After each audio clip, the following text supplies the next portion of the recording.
Now, I don't know about you, but sometimes it feels like social media platforms are evolving so quickly that it's basically impossible to keep up with all of the changes. It's not only figuring out what's changing on which platform, but also how it really impacts our work as creators. Today, I am going to be your friendly neighborhood creator news anchor and walk you through all of the updates and announcements coming from Pinterest that are either already rolled out or will be in the coming weeks, so that you can be up to date on everything new that's happening. And we'll also go through how to use these changes to increase your visibility and revenue with Pinterest. If you're new here, I'm a fashion and beauty micro-influencer based in New York City, and I use this channel to help you create great content, grow your digital brand, and earn sustainable income from content creation. So if any of that interests you, please consider subscribing. Let's begin with what is probably the most substantial update in Pinterest history. We are doing away with static pins, video pins, and idea pins as separate entities, and moving forward, we are just going to have pins. I personally love this update and think it's a long time coming. It's living much more in the TikTok mentality, where on TikTok, the main format there is just a short form video. And I think this move makes so much sense for Pinterest, because one thing that was really frustrating as a creator was not being able to use the features on idea pins on regular pins, and to not be able to use features on video and static pins on idea pins. So this just solves that problem and simplifies everything, both for creators and also for Pinterest users. And with that, one thing that they're doing away with is on any idea pins where previously you uploaded kind of segmented content, almost like an Instagram story where someone would have to tap through your pin to read or view the whole thing. Now it's just going to play in one continuous clip.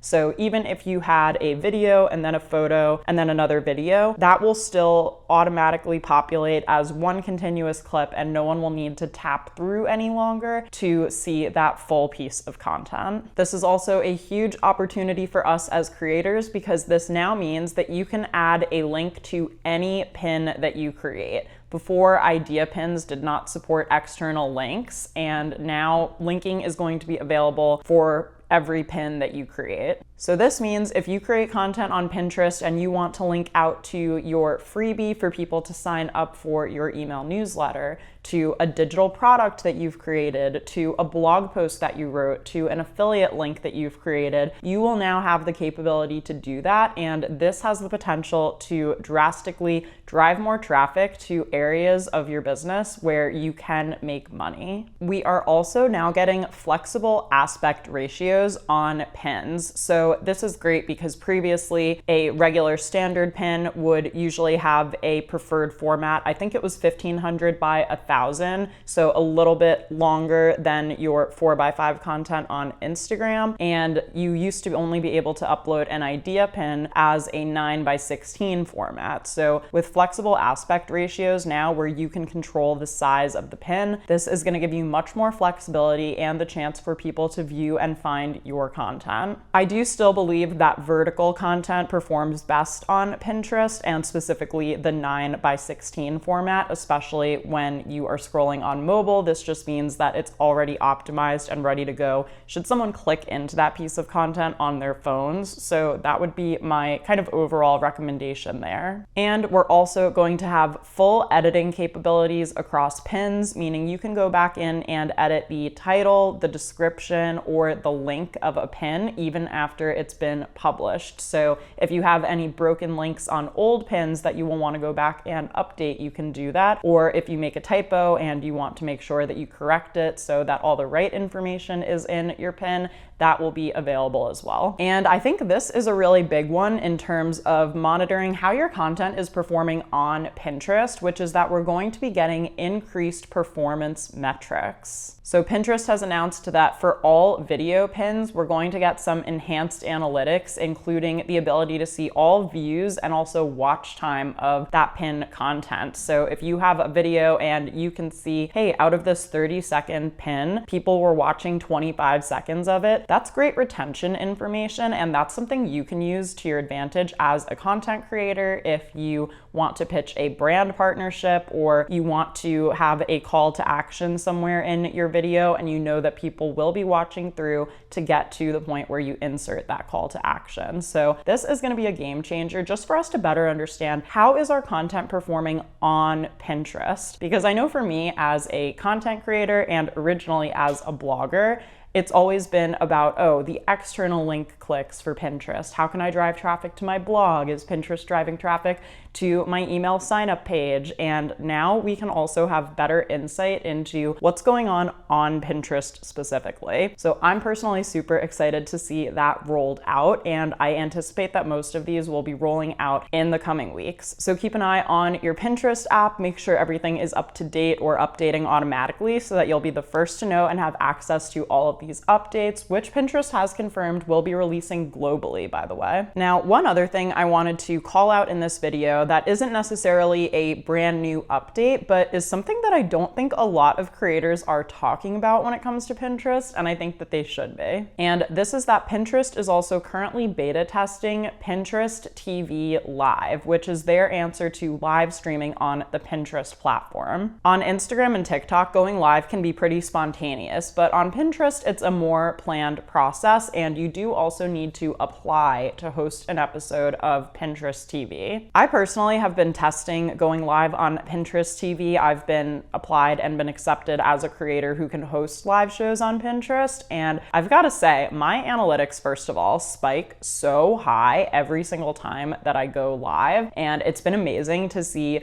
more people tuning into my Pinterest lives than have ever tuned into my Instagram lives, for example, because you're getting placement within the Pinterest app on the little pin TV screen, which is always going to be located at the top left corner of your mobile screen. So creators who are eligible to apply to host a Pinterest TV episode just have to meet a few requirements. I'm just going to read you off what it says is needed. First, you need to be a Pinterest business account holder. And I would actually recommend this whether you are hoping to host Pinterest TV Live episodes or not, because having a business Pinterest account just means that you have enhanced analytics and metrics on your back end, and you can see a lot more clearly what is working for you and what maybe isn't working for you. So definitely sign up for a business account if you have not yet already done that. You do need to be 18 years or older and based in either the United States or Canada. And then you have to be active on Pinterest with 250 or more followers, 150 or more saves in the last 30 days, and 3 or more video pins created in the last 30 days. So basically being an active person on Pinterest and uploading some video content, because of course in these Pinterest TV Live episodes, you're going to be doing live video. Now, I do think this is a great opportunity to increase your visibility on Pinterest, especially if you want to basically create a weekly segment, which I've seen a lot of other creators do. But even more so than that, this is a great chance to increase your revenue because you can make your live content shoppable on Pinterest TV Live. So what this means is you can add affiliate links and products that you're featuring in these videos to your live. So in my backend, when I decide I want to submit an episode, I can go in and say, hey, I want to do my sleek ponytail tutorial. And I can also go in and add all of the products that I'm going to be using during that tutorial. So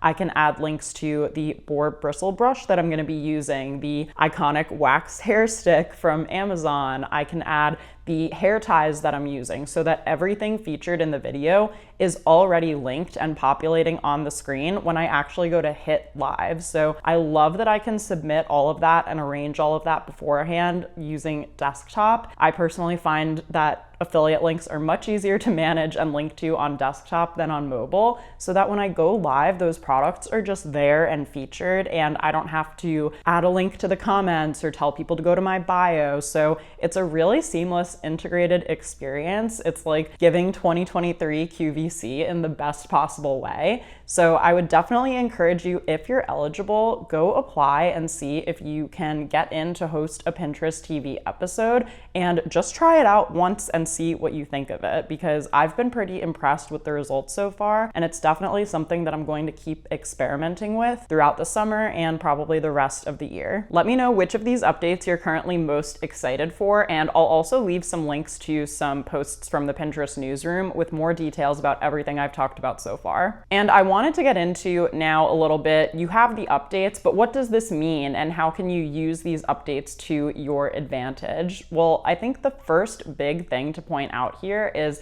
these updates are going to give you much more flexibility as a content creator. And if you followed my channel for a while, you know I'm all about helping you find ways to work smarter, not harder. And I think that these updates really help encapsulate that mindset. The fact that we are now going to have full access to flexible aspect ratios and also continuous play, so not needing to tap through what used to be an idea pin, means that you have more opportunities to repurpose content that you've already created. So any 4x5 photos that you've posted on Instagram, your 9x16 TikTok content, that is now all fair game to repost and repurpose over on Pinterest. I would just encourage you to follow the best practices of making sure that there are no copyright sounds in the background of any video footage especially, and that you remove any watermarks from those other platforms. Also, previously with idea pins, each frame of your idea pin could go up to 60 seconds, but because of this continuous play feature, I have been testing uploading content longer than 60 seconds, and it seems to be allowing me to do that without cutting off my content anywhere. So if you've been creating 90-second content for Reels or TikTok, that should be able to upload as one continuous video on Pinterest. It looks like we no longer have that cap of 60 seconds of content. So this should give you even more chances to repurpose any longer form content without having to do any additional trimming or work to make it ready for Pinterest. This is also really great for you as a content creator to justify putting more time towards Pinterest, because not only are you going to be able to repurpose and remix content you've created already on Pinterest, but every piece of content you put on Pinterest is going to have a longer lifespan than content on other social media platforms like TikTok and like Instagram, because Pinterest is also a search engine. Because Pinterest has a very sophisticated search feature, this means that any content you create can continue to be researched